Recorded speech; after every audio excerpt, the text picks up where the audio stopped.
What happens when a company's boss goes undercover, stands in line at their own supermarket, and witnesses a scene that will break his heart and change the lives of everyone involved?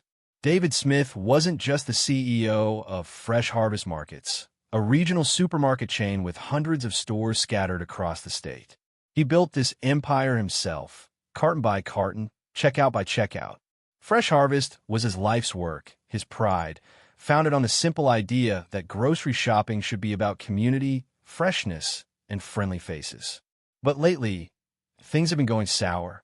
The corporate reports landed on David's desk, all green lights and smiling emojis, claiming efficiency was up, customer satisfaction steady.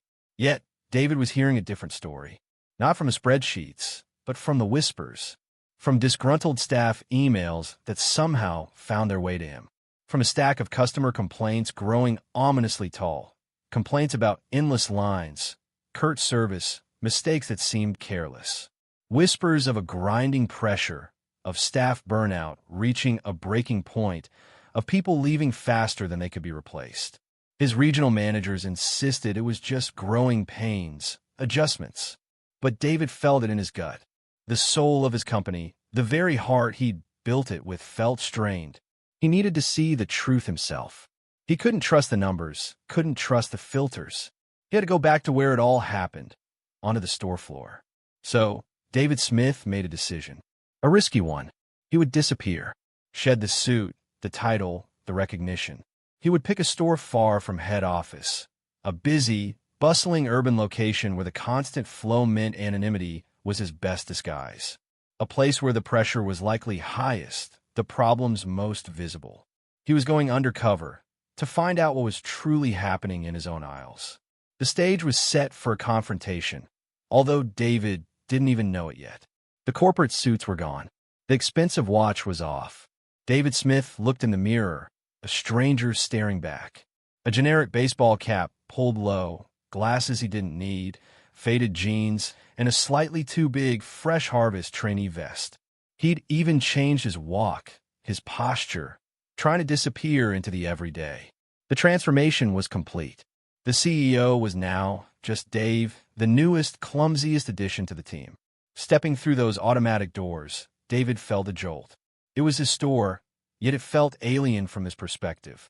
The air was thick with the smell of fresh produce and floor cleaner. But underneath lay a different scent. Tension. The aisles were spotless, the displays perfect, but the feeling was off. Staff members zipped past, movements sharp and hurried, eyes fixed, few smiles exchanged. Faces were tired, etched with a low-grade stress that no corporate report could ever capture. It was clean, yes, but it felt more like a high-pressure factory than the welcoming hub he'd envisioned. And then he saw her, stationed at a checkout counter, moving with practiced slowness, but radiating a quiet warmth that felt like a beacon in the hurried chaos. An elderly woman, her name tag reading Mrs. Lane. Her hands, though perhaps a little shaky, handled each item with care. More importantly, she greeted every single customer not with a rote corporate script, but with a genuine smile, asking about their day, finding a tiny moment of human connection in the rush. David watched her, noticing how she patiently helped a customer find their loyalty card, how she offered a kind word to someone struggling with their bags. This was the heart he wanted in his stores. But even as she served with grace, David saw the subtle signs of struggle, the slight awkwardness with the scanner, the quiet sigh when the line grew long. And he saw something else too, the quick, impatient glances from other staff members, the way they seemed to implicitly resent her pace. The tension wasn't just general, it was focused, hovering ominously around Mrs. Lane's aisle. David's gut clenched. He had a feeling he was about to witness exactly what those whispers were talking about. From his vantage point, just a few feet away, Dave watched. He saw how Mrs. Lane patiently scanned each item, sometimes needing 2 tries with smaller barcodes. He saw how she paused to carefully count change into an elderly customer's hand, chatting kindly about the weather. He saw the nods of recognition from regulars, clearly people who sought out her line precisely because of her warmth, despite the extra minute or two it might take. But as the minutes ticked by, the atmosphere thickened. The gentle rhythm of Mrs. Lane's service clashed with the frantic pace of the rest of the store. The line behind her stretched. Quiet at first, the sighs and foot-tapping began. Customers shifted uncomfortably, muttering under their breath about the wait, glancing pointedly at the other, faster lines. Mrs. Lane, though apologetic, "Thank you for your patience, dear," she'd say, never rushed her sincere interactions. And then, circling like a hawk, came the source of a different kind of tension. Mr. Collins, the shift manager, young, sharp-featured, with an air of perpetual impatience.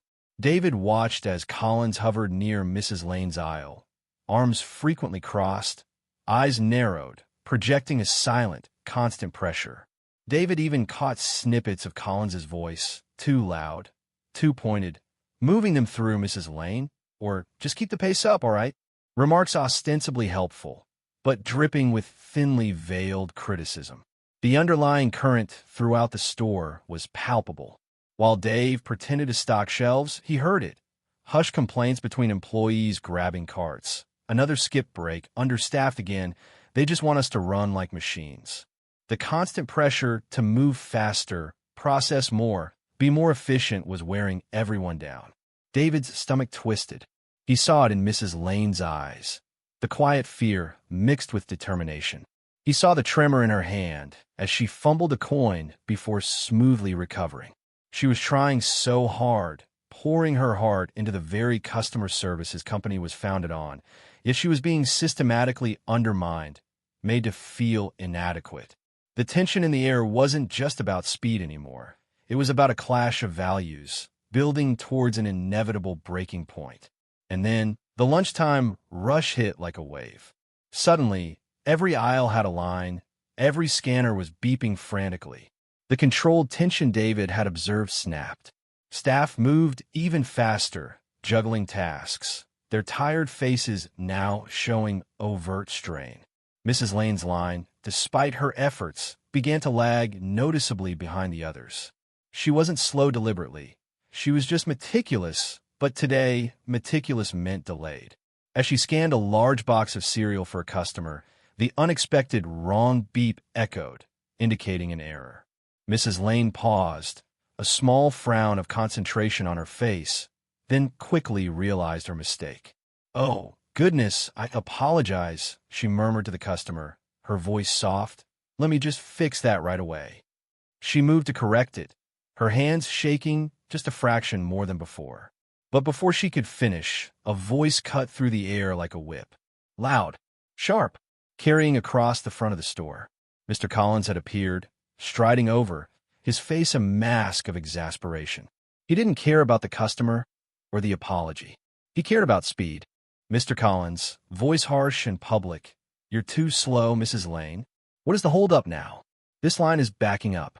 If you can't keep up with the basic pace, maybe you shouldn't be on the register at all." The noise of the store seemed to dim for a moment. A hush fell over the immediate area. Customers froze. Other employees suddenly found the floor fascinating, anything to avoid making eye contact. The public humiliation hung heavy in the air. Mrs. Lane flinched slightly at the manager's outburst. Her brave smile falters. Her eyes begin to mist over, but she angles her head down, blinking rapidly, trying desperately to maintain composure. Her hands tremble more noticeably now as she forces herself to correct the scan. Dave, the undercover boss, standing just feet away, felt a cold wave rush over him. He clenched his jaw, forcing himself to remain still, to look like he hadn't heard, just another indifferent employee. But inside his blood was boiling. He watched Mrs. Lane, saw the visible crack in her composure, the way her shoulders slumped just slightly, the unshed tears glistening in her eyes as she desperately tried to finish the transaction, her dignity stripped away publicly. She didn't argue, didn't defend herself. She just endured, kept working, trying to disappear into the task. The breaking point had been reached, and David knew, with absolute certainty, he couldn't stay silent for long. The seconds after Mr. Collins's outburst stretched into an eternity. Mrs. Lane blinked back tears, her eyes fixed on the counter, trying to disappear. The customers shifted awkwardly, caught in the uncomfortable silence. Other employees studiously avoided the scene, their fear of reprisal palpable. David, disguised as Dave, felt a wave of pure, protective fury wash over him. This was beyond inefficiency. This was cruelty. This was everything he swore his company would never be. He couldn't stay silent. Not anymore. This wasn't about undercover protocol. It was about basic human decency. Quietly, Dave stepped up beside Mrs. Lane, offering a small, supportive glance. He then turned his gaze, cool and steady, towards Mr. Collins. Dave voiced low, controlled but firm, "Hey, is this really how we treat staff? In front of customers?" Mr. Collins turns his annoyed gaze from Mrs. Lane to Dave. His expression is dismissive, recognizing Dave as just another new hire. "Stay out of it, Dave," he scoffs, rolling his eyes. "I'm handling a performance issue. Some people just can't hack it." He looked back towards Mrs. Lane, about to continue his tirade. David's jaw tightens. Calculation leaves his eyes. He makes a split-second decision. That was it. The arrogance. The complete lack of empathy. The dismissal not just of Mrs. Lane, but of Dave and the entire situation. David knew he had to end it, right here, right now. He straightened up, his trainee persona melting away, replaced by the undeniable presence of the CEO. His hand went to his vest, not removing it entirely, but perhaps flashing something underneath, or simply locking eyes with Collins with a newfound power. The air crackled with an invisible energy. Dave, voice growing stronger, carrying slightly now, commanding attention, a performance issue? You think this is handling it? David's eyes, no longer those of a meek trainee, bored directly into Collins's. "Listen closely, Mr. Collins. I'm not just your new team member. I'm the owner of this store. I'm a CEO of Fresh Harvest Markets. And you just showed me exactly what is fundamentally wrong with our culture right now." The silence that followed was absolute, punctuated only by the distant beeping of other registers. The tension that had been building all morning exploded, replaced by the electrifying stillness of absolute, undeniable truth. David Smith had revealed himself, and everything was about to change. Mr. Collins stands aghast, face white with shock. Mrs. Lane stares, tears forgotten for a moment in stunned disbelief. Customers and staff are frozen, eyes wide, the air thick with the aftermath. The silence that followed David Smith's revelation wasn't just the absence of noise. It was the sound of an entire system grinding to a halt. The bustling energy of the supermarket evaporated, replaced by stunned stillness. Mr. Collins, moments ago, full of bluster, looked like a deer caught in headlights, his mouth opening and closing uselessly. David, his posture firm, his eyes fixed on Mr. Collins. The energy radiating from him is now pure, unadulterated authority. "Mr. Collins, my office. Now, you are relieved of your duties on the floor, pending a formal review of your management conduct. Go." Collins, stumbling slightly, unable to meet David's gaze or form a protest, mutters something inaudible and retreats, pushing past a few startled staff members. The power had shifted completely. He mumbled a weak acknowledgement and practically fled towards the back office, leaving a vacuum of stunned quiet behind him. David watched him go, then turned his attention to the people who truly mattered. David faced the remaining staff and stunned customers. His expression softens slightly from the sternness he directed at Collins, but the seriousness remains. "To all of you, my employees and our loyal customers, I'm deeply sorry you had to witness that. More importantly, I am deeply sorry if this kind of behavior, this level of pressure, is something you have experienced here. My name is not Dave, it is David Smith, and I am the CEO of Fresh Harvest Markets." Customers are nodding, looking relieved or supportive. David didn't try to smooth over what happened. He owned it. He knew the whispers he'd heard were true. He needed to hear the full story from the ground up. Mrs. Lane was still looking overwhelmed. David approaches her gently. "Mrs. Lane, are you all right? Can you step away from the register for a moment? Perhaps find somewhere quiet to sit down before your next customer? We need to talk. I want to hear about your experience, everything." Mrs. Lane nodded slowly, her eyes still wide, managed by a supportive nod, perhaps from Dave and another staff member.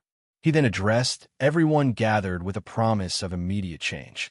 "What you saw today, the pressure, the lack of respect, this is not the fresh harvest I built, and it is not the fresh harvest we'll be moving forward. Effective immediately, we are launching a comprehensive review of our management training programs. Respect, communication, and supporting our teams will be at the absolute forefront. Furthermore, I am personally mandating an immediate review of staffing levels and break schedules in all urban locations, starting here. We will find solutions to reduce burnout and ensure our staff feels supported, not driven into the ground." A wave of relief seemed to ripple through the staff. And before David could turn to gather them more formally, a few customers, still standing by, spoke up. One customer's voice bellowed, "Thank you, sir. It's high time someone did something. That lady is a treasure." A second customer concurs, "Yeah, they work incredibly hard." The validation from customers was a powerful moment. David nodded, acknowledging them. The immediate crisis was contained, the fuse lit. But the real work, the deep dive into the heart of the problem and the path to healing his company culture, was just beginning. He turned towards the staff, his expression resolute. He was ready to listen. After the dust settled, after Mr. Collins was escorted away, the real work began. David Smith stayed. He spent those last hours not as the boss, but as a listener. He moved around, talking to staff one-on-one, acknowledging what he had seen, promising change. But the conversation he needed most, the one that weighed on him, was with Mrs. Lane. Mrs. Lane was just finishing her final transactions, moving slowly, still looking emotionally drained. David approaches her gently. "Mrs. Lane, if you have a few minutes after you clock out, I'd be grateful if we could talk." Somewhere quiet. They sat in the quiet of the almost empty store. The whir of distant coolers the only sound. The vulnerability was palpable. David, the CEO, felt small in that moment, facing the quiet dignity of the woman his company had failed. "First, Mrs. Lane, I am so sorry for what you experienced today, for the way you were treated, for letting things get to a point where that could happen in one of my stores. There is no excuse." Mrs. Lane, her eyes are red-rimmed, but steady now. She speaks softly, gathering her composure. "Mr. Smith, David, thank you. It's been difficult, yes. The pressure, it's constant. To be faster, always faster." Mrs. Lane's hands were clasped in her lap. "They don't understand. I love this job. I love coming here. I love the customers. Many of these people, I've seen their children grow up. We talk. They are like family. I want to help them properly, not just rush them through like items on a conveyor belt. But the yelling, the humiliation, doing that in front of everyone, it makes you feel so very small, so useless." And Mrs. Lane wasn't alone. As David spoke to other members of the staff that afternoon, he heard the same refrains, the impossible workload, the skipped breaks, the feeling of being unseen, undervalued, just cogs in a machine pushing for speed above all else. They needed more than just jobs. They needed support, recognition, basic human respect. David leans forward, earnest. "Mrs. Lane, hearing you say that, it breaks my heart, because that caring, that connection you have with our customers, that is the absolute heart of what Fresh Harvest is supposed to be. Somewhere along the way, chasing numbers, I lost focus. I let my managers forget that people, both our customers and our employees, are not just statistics on a spreadsheet." David's expression is one of genuine regret and determination. "This stops today. Everything changes. I promise you. We will review staffing, schedules, training. We will bring back the focus on community, on kindness.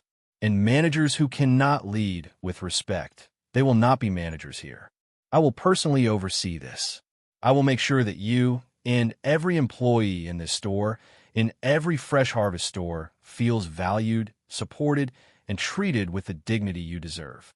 Because you're the ones who make this company what it should be." A genuine, hopeful smile starts to form on Mrs. Lane's face, with a single tear escaping. Mrs. Lane looked at her boss, not the distant CEO, but the man sitting across from her, humbled and determined. The vulnerability in the quiet room began to mend the raw wounds of the day. The conversation wasn't just about fixing a problem. It was about rebuilding trust, brick by painstaking brick, heart by fragile heart. The air, so thick with tension just hours before, now held the faint, fragile possibility of hope. The change wasn't immediate, but it was undeniable. David Smith, true to his word, launched a whirlwind of action. More staff were hired, easing the burden that had weighed down the existing team. A clear, mandatory break policy was implemented, enforced, and respected, a small change with a monumental impact on morale. Mr. Collins? His formal review led to his swift departure. In his place came a new manager, someone chosen not just for their retail experience, but for their proven ability to lead with empathy and respect. And Mrs. Lane, the heart of the store. David ensured her dedication wasn't overlooked. She wasn't just given a reprieve from the pressure. She was celebrated. Recognized for her years of unwavering kindness and connection, she received a significant raise and was given a flexible role that allowed her to continue interacting with cherished customers, free from the relentless pressure of speed. Slowly, surely, the atmosphere in the store transformed. The tension that had hung heavy in the air dissipated, replaced by a genuine sense of relief and camaraderie. Smiles were no longer forced. They were real. The frantic rush gave way to efficient collaboration. And the customers? They noticed. They saw the happier faces, felt the less hurried energy, and commented on how much better the store felt. Fresh Harvest was starting to feel like Fresh Harvest again. David's journey from undercover boss to agent of change revealed a crucial truth. Sometimes, the biggest problems aren't hidden in complex data or high-level reports. They're right there on the front lines, in plain sight, reflected in the tired eyes of dedicated employees and the frustration of overlooked customers. True leadership isn't about managing numbers at a distance. It's about having the courage to face uncomfortable truths, even when they're inconvenient, and taking decisive action to make things truly right. When you stop prioritizing ruthless speed and start valuing the people, the employees who serve, the customers they serve, everyone wins. It's a powerful reminder that in the rush of everyday life, in the drive for efficiency and profit, we must never, ever underestimate the quiet, transformative power of simple kindness.